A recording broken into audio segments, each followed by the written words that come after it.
मैं सच्ची कहानियाँ सुनाना पसंद करता हूँ, झूठ बोलने से बचता हूँ। मैं आपको 3-4 छोटी छोटी कहानियाँ सुना रहा हूँ। ये सारी कहानियाँ सच्ची हैं, 1-1% सच्ची हैं, पर मैं किसी का नाम नहीं लूँगा। जिनकी कहानी है उनका नाम नहीं लूँगा, उनकी प्राइवेसी का मामला है। पर हाँ, सच्ची कहानियाँ हैं। अच्छी बात है कि इन कहानियों के किरदार हम लोग नहीं बने, ईश्वर करे हम कभी ना बने, लेकिन कहानियाँ सच्ची हैं। जब मैं दिल्ली आया था 1990 में, मैं हरियाणा के एक शहर से, भिवानी से दिल्ली आया था पढ़ने के लिए। मेरे ड्रीम कॉलेज में हंसराज भी एक था, पर मेरा संयुक्त से मेरा एडमिशन जाकिर हुसैन में हुआ। मेरे अंक ठीक थे, यहाँ हो सकता था, पर मैं तो नई दिल्ली स्टेशन पे उतरा, बाहर निकला, पता लगा वहीं एक कॉलेज है, वहीं एडमिशन ले लिया मैंने। तो लोगों ने कहा कि यार कैंपस बड़ा अच्छा होता है। मैंने यार क्या फ़र्क पड़ता है, कॉलेज कॉलेज होता है, छंडो, यही छंडो में सिखाने आया हूँ आप लोगों को। ठीक है, स्टेशन से निकले वहीं कॉलेज है, मैंने घर जाना होगा तो आराम से कॉलेज से निकल जाएंगे, क्या रखा है कैंपस में। पर मेरा एक दोस्त जो मेरे साथ ही आया था उसी शहर से, उसने एडमिशन हंसराज कॉलेज में लिया। मैं और वो स्कूल के डिबेटर्स थे, डिबेटिंग में हम लोग स्कूल टाइम से काफ़ी एक्टिव थे। डीयू में आए तो यहाँ भी एक्टिव रहे। डीयू में मैंने करीब 5 साल डिबेटिंग की और मेरा ख्याल है कि लगभग 300-400 डिबेट्स मैंने जीती होंगी डीयू में, कुछ हरी भी होंगी, लेकिन मैंने खूब डिबेट, वो मेरा दरअसल दाना पानी था, रोजी रोटी मेरी वही थी कॉलेज के दिनों में। घर से पैसे मैं लेता नहीं था, मिलते भी नहीं थे, लेना क्या था, ऐसी स्थिति भी नहीं थी उस समय मेरे घर में कि मिल सके। तो डिबेटिंग मेरा रोजगार था, एम्प्लॉयमेंट था मेरा, उससे काम चल जाता था आराम से। उसका भी चल जाता था, वो हंसराज से था, मैं जाकिर हुसैन से था। हम खूब डिबेट्स में मिलते थे। अक्सर ट्रॉफी या तो हम जीतते थे या वो जीतता था, कोई भी जीते रूम पे ही आती थी, क्योंकि हम रूममेट्स थे, एक साथ ही रहते थे। वो मुझसे योग्यताओं के मामले में 21 था, बल्कि अगर वो 21 था तो मैं 15 ही रहा हूँगा या 12 रहा हूँगा, 22 या 21 तो नहीं रहा हूँगा, मुझसे बेहतर था योग्यताओं में, बड़ा अच्छा व्यक्ति था। ग्रेजुएशन के बाद मैंने एमए हिंदी साहित्य में एडमिशन लिया, जबकि बीए ऑनर्स हिस्ट्री में किया था मैंने। उसने तय किया कि वो कुछ और करेगा, प्रोफेशनल कोर्स करेगा, नौकरी करेगा, तो वो चला गया दिल्ली से। मैं दिल्ली में रहा। फिर मैं एमए के बाद तैयारी करने लगा यूपीएससी की। तब तक मैं यूजीसी जेआरएफ कर चुका था। पहला अटेम्प्ट दिया, प्रीलिम्स हो गया। मेंस मेरा 96 के मेंस की बात कर रहा हूँ, मेंस शुरू होने वाला था, 2 दिन रह गए थे। करीब 10 दिन पहले वो मेरे पास आया हुआ था दिल्ली में, मिलजुल के अच्छे से बात करके गया था। उन दिनों उसका एक प्रेम संबंध कहीं हमारी ही एक मित्र के साथ चल रहा था। हम सब दोस्त थे, तो उनमें से 2 लोगों का आपस में का अफेयर था। मुझे नहीं पता क्या हुआ, लेकिन मेरे मेन एग्ज़ाम से 2 दिन पहले रात को 12 बजे एक फ़ोन आया और ये बताया गया कि मेरे दोस्त ने फंदा लगा के अपनी जीवन लीला समाप्त कर ली है। वो दिल्ली से दूर था कहीं, और जिस व्यक्ति के बारे में मेरी राय ये थी कि उतना जीवट वाला व्यक्ति कोई हो नहीं सकता, जो ज़िंदगी से हार सकता ही नहीं, जिसके होने से कई लोग हमेशा जीता हुआ महसूस करते हैं, वो चुपचाप एक बंद कमरे में ज़िंदगी से हार गया। मैं आज तक नहीं समझ पाया कि ऐसा कैसे हुआ।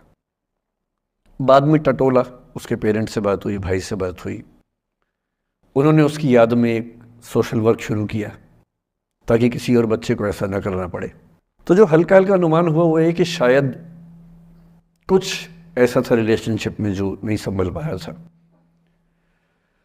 और रिश्ता टूट ना जाए इसका दबाव बहुत ज़्यादा था, और वो दबाव झेल नहीं पाया। इस उम्र में ऐसा फेज़ आता है, कई बार आता है।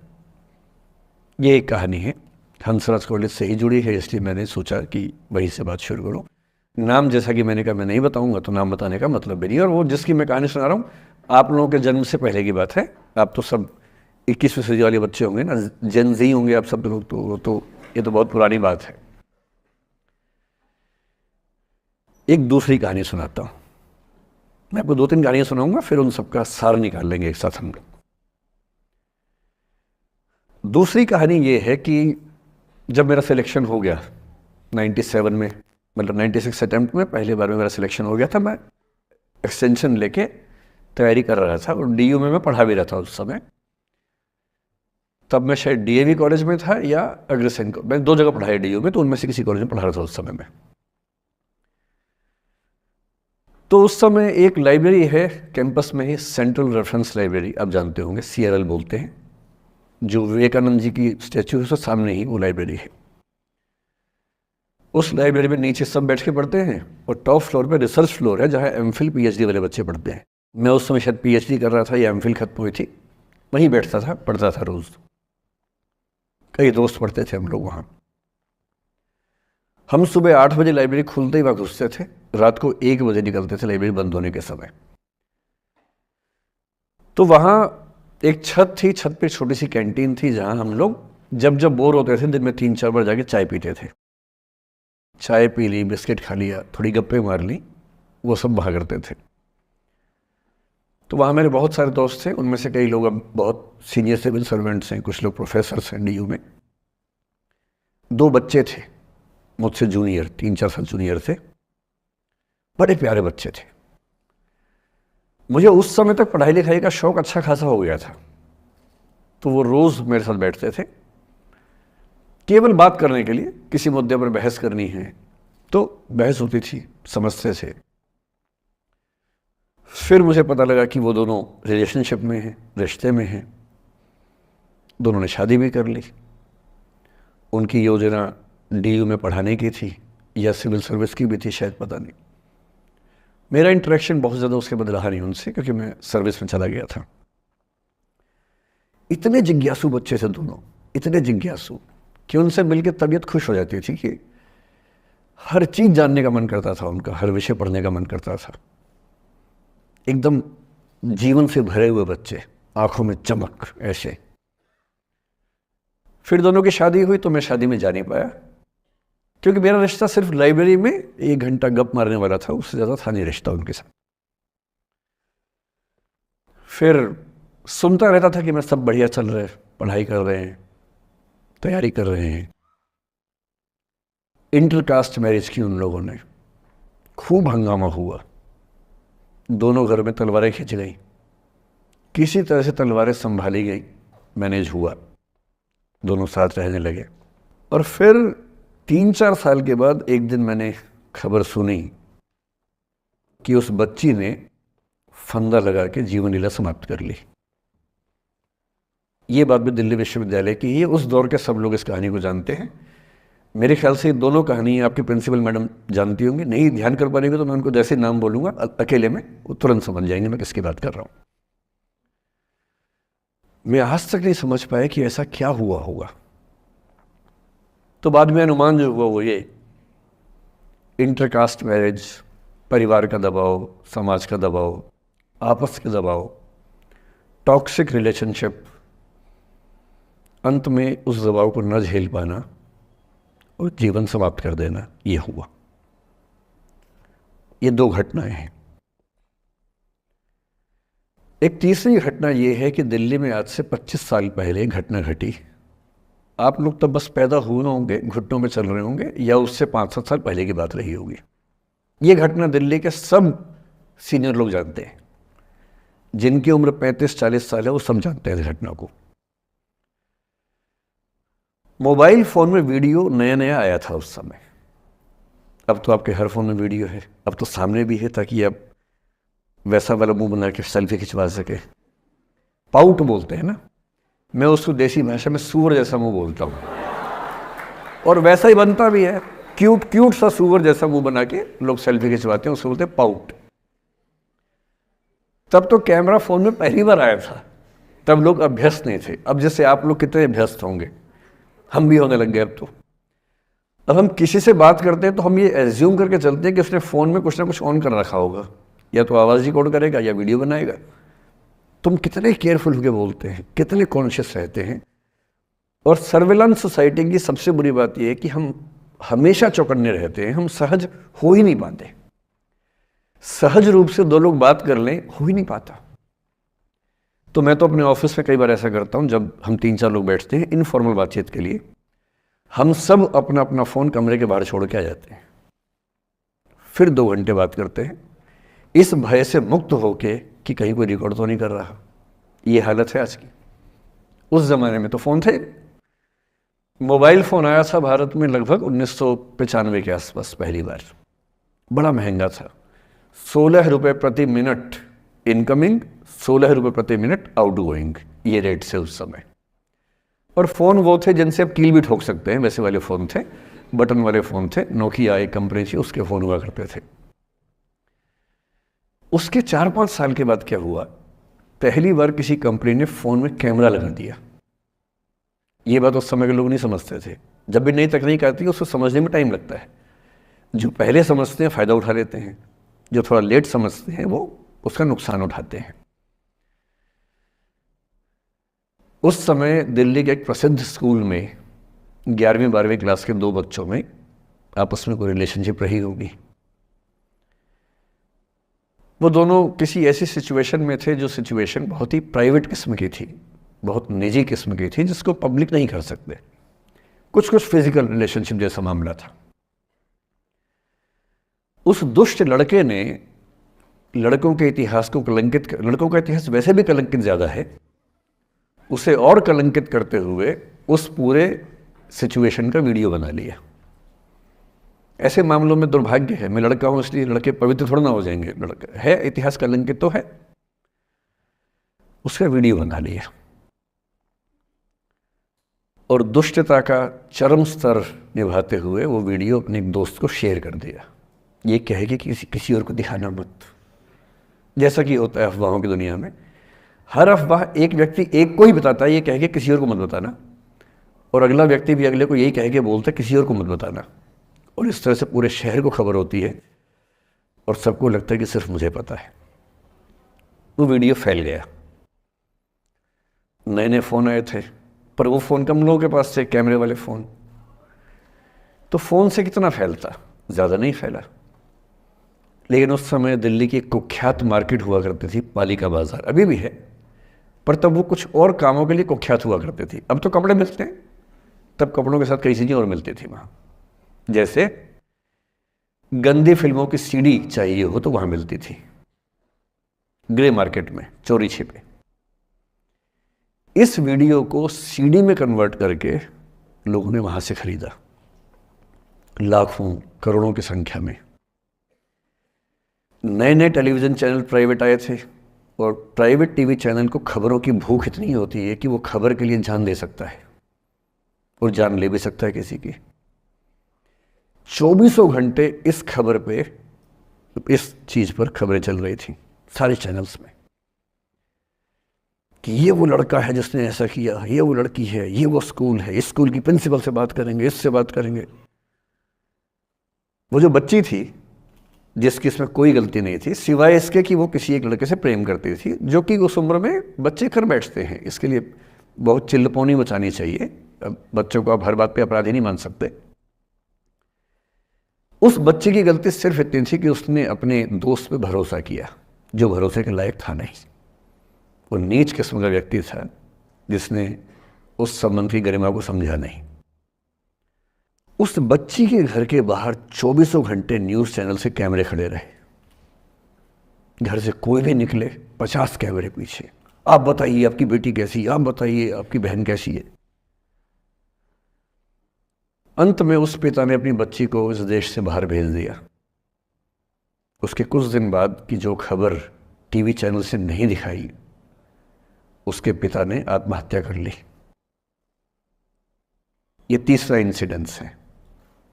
ये सारी खबरें सच्ची बता रहा हूं मैं, इनमें से एक भी झूठ नहीं है। झूठी कहानियों से मोटिवेशन दिया जा सकता है, मैं जानता हूं, पर जब सच्ची कहानियां हैं तो मैं झूठ क्यों बोलूं? सारी सच्ची कहानियां बता रहा हूं मैं आपको। एक चौथी कहानी जो आप में से कई लोगों की होगी। मेरा एक स्टूडेंट है, सिविल सर्वेंट है, सीनियर लेवल पे है, करीब 40 साल का है। उसने आज तक शादी नहीं की। क्या उसकी शादी करने की इच्छा नहीं थी? पूरी इच्छा थी। फिर क्यों शादी नहीं की? भाई कुछ लोग तो होते हैं कि शादी करनी ही नहीं, कोई मिशन है। योगी जी है, मोदी जी है, ठीक है, उनका तो मिशन है। ममता जी है, उनका मिशन है। पर जिसका जीवन में ऐसा कोई मिशन नहीं है और जिसको प्रेम करने का मन भी करता हो, वो तो शादी करता है आमतौर पे। उसने शादी क्यों नहीं की जानते हैं? जब वो 25-26 की उम्र में था, जब वो मेरा विद्यार्थी भी था, एक दिन मेरे पास आके बोला कि सर एक बात करना चाहता हूँ। मुझसे मेरे स्टूडेंट्स ऐसी बातें खूब करते हैं पर्सनली आके, अब तो मैं टाइम कम दे पाता हूँ, पहले तो ये सब होता रहता था क्लास के अलावा। एकदम रोता हुआ आया, आंखों में आंसू भरे हुए बहुत सारे। अरे क्या हो गया भाई? तो फिर उसने किसी का नाम बताया कि सर वो भी मेरी स्टूडेंट थी, कि सर उसके साथ रिलेशनशिप थी, उसने धोखा दिया है मुझे। अच्छा, धोखा देने वाली कहानियाँ मुझे बहुत अपील नहीं करती। मेरा मानना है कि दोनों पक्षों की गलतियाँ होती हैं। आप केवल अपने पर्सपेक्टिव से सोच सोच के धोखा करते रहते हैं, ऐसा थोड़ा ना होता है भाई। कुछ तो मजबूरियाँ रही होंगी, कोई यूं ही बेवफा नहीं होता, कुछ तो वजह होगी ना। आप थोड़ा उसकी वजह, उसका भी तो, उसकी कहानी भी तो सुनिए। और मैं जब जब दोनों कहानियाँ सुनता हूँ मुझे लगता है कि मामला ग्रे है। आप किसी एक पे उंगली उठा ही नहीं सकते कि इसने ऐसा किया। दोनों की गलतियाँ होती हैं, ऐसा थोड़ा ना कि एक की होती है। बहरहाल इन भाई साहब को ऐसा लगा कि धोखा हो गया उनके साथ। तो मैंने कहा चलो कोई बात नहीं यार, हो गया तो हो गया, तू नहीं कोई और सही, ऐसा क्या है। इतनी बड़ी दुनिया है, 8 अरब की आबादी अब है, उस समय भी 6-7 अरब तो थी। मैंने कहा 3.5 अरब 350 करोड़ में कोई तो होगी तुम्हारे लिए, ऐसा क्या है, कोई और देखेंगे। पर वो थोड़ा ज़्यादा सेंटिमेंटल था उस समय। धीरे धीरे पता नहीं उसके मन में क्या बैठ गया, उसके मन में ये बैठा कि दुनिया की सारी लड़कियां धोखेबाज होती हैं। ऐसे मूर्खों की कमी नहीं है दुनिया में, ऐसे बहुत मूर्ख हैं। दर्शन की दुनिया में इसे अवैध सामान्यीकरण कहते हैं, इलिसिट जनरलाइजेशन। इसका मतलब बहुत छोटे सैंपल के बेस पे ये समझ लेना कि ये थियरी पूरे ब्रह्मांड पर लागू होती है।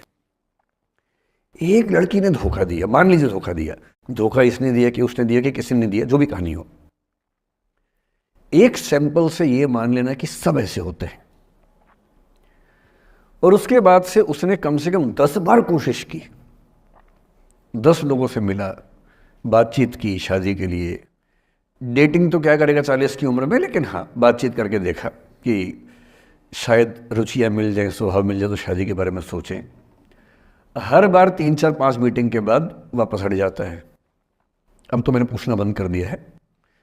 जब तक मैं पूछता था, बोलता था कि सर 3-4 मीटिंग के बाद लगता है कि ये भी वैसी ही है। मैंने कहा भूल जाओ भाई, उससे भूल जाओ, बात खत्म हो गई। उसके बच्चे घूम रहे हैं आजकल स्कूल में, अब तुम कम से कम शादी तो कर लो।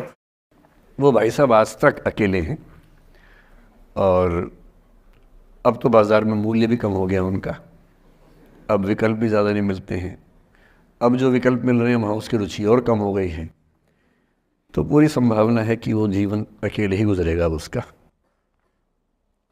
एक अंतिम एग्जाम्पल देके फिर मैं निष्कर्ष की तरफ बढ़ूँगा। मैं एक IAS ऑफिसर को जानता हूँ, 2 IPS को जानता हूँ, बहुत योग्य लोग, देश के सबसे अच्छे संस्थाओं से पढ़े हुए लोग, प्रॉपर IAS प्रॉपर IPS में नौकरी करने वाले लोग, और इन तीनों ने अपना जीवन समाप्त कर लिया नौकरी में रहते हुए। क्यों? क्योंकि नौकरी और घरेलू जो दुविधाएं थी उनको झेल नहीं पा रहे थे, ना झेल पा रहे थे, ना भूल पा रहे थे। लेट गो नहीं कर पाए तो गिव अप कर दिया। और इसलिए मुझे अक्सर लगता है कि जितनी चीज़ें हम सिखाते हैं बच्चों को, हिस्ट्री, इकोनॉमिक्स, लिटरेचर, वो सब ठीक है, उनका भी महत्व है। शायद उससे ज़्यादा महत्व इस चीज़ का है कि ये समझें कि अपने इमोशंस को कैसे मैनेज करना है। जब जीवन में ऐसा लगे कि सब खत्म हो गया है, जब जीवन में लगे कि बहुत टॉक्सिक किस्म की लाइफ हो गई है, उससे बाहर कैसे निकलें, शायद ये सबसे महत्वपूर्ण लेसन होता है जो हम सबको सीखना चाहिए।